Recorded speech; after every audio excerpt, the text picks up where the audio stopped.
All right. So the first step to getting this hanging zombie animated is figuring out the wiper motor, the wires, what you need to connect. And really, if you haven't done it before, it's nothing to be intimidated by. It's super easy. I was just going over it with Ethan and showing him, and it's pretty simple, right? Yeah, really not much to it. First thing you want to do, you want to get your 12 volt 5 amp power supply and plug that in. That's going to have a little male quick connect on the end of it.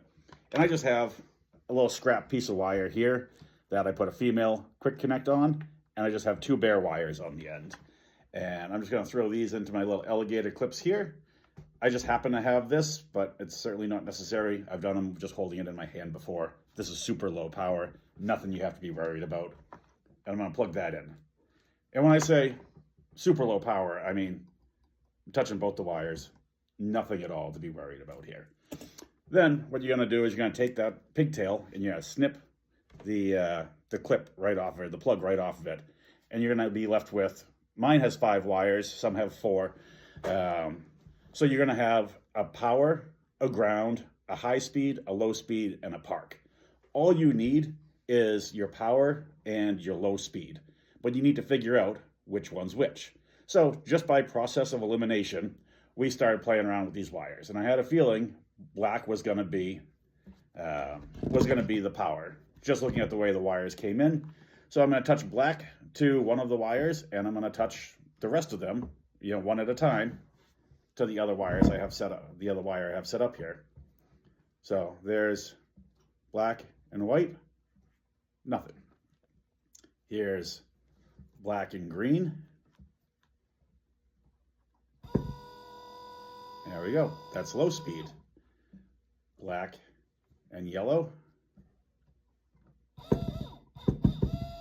There's high speed.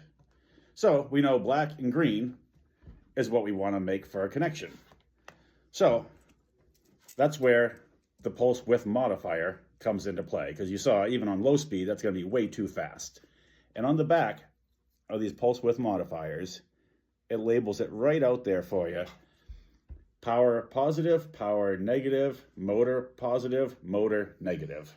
So it's simple as that. So coming off of your power supply, look how you have it connected. Here I have the red wire coming off as positive.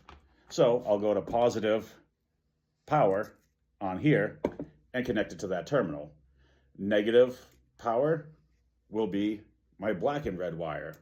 Then coming off the motor, we know that black is the power.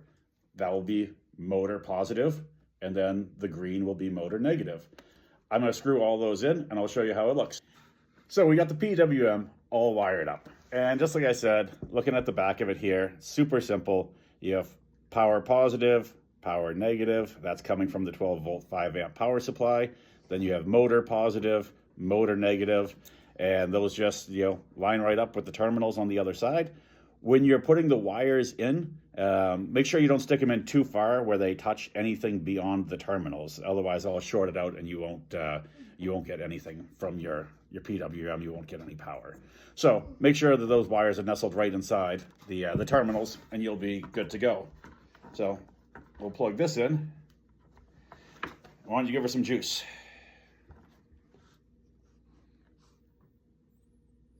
There we go. So this allows you to control the speed, go all the way high speed. That's high speed. So, high speed, that's going to be more than you want for most of your Halloween props. I don't have any props that require that much speed. But if you want it, it's there, and I'll slow it way down, show them how slow it can go. And if you want something that's just creeping along, you can go nice and slow there. So it just gives you that ability to get exactly the speed you're looking for. Now, one thing I do want to say is be careful with these motors, because they don't stop. If you get your finger caught inside there, it'll break your finger, it'll rip your fingernail off. So make sure you give this moving part of the motor enough respect. Otherwise, you can end up, hurting yourself. Other than that, that's how simple it is to wire up a motor, not just for this prop, but any prop that you're doing. So I hope that answers any questions. And if you're feeling even slightly intimidated by it, don't. Get the power supply, get the PWM, play around with it. In no time, you'll be a pro.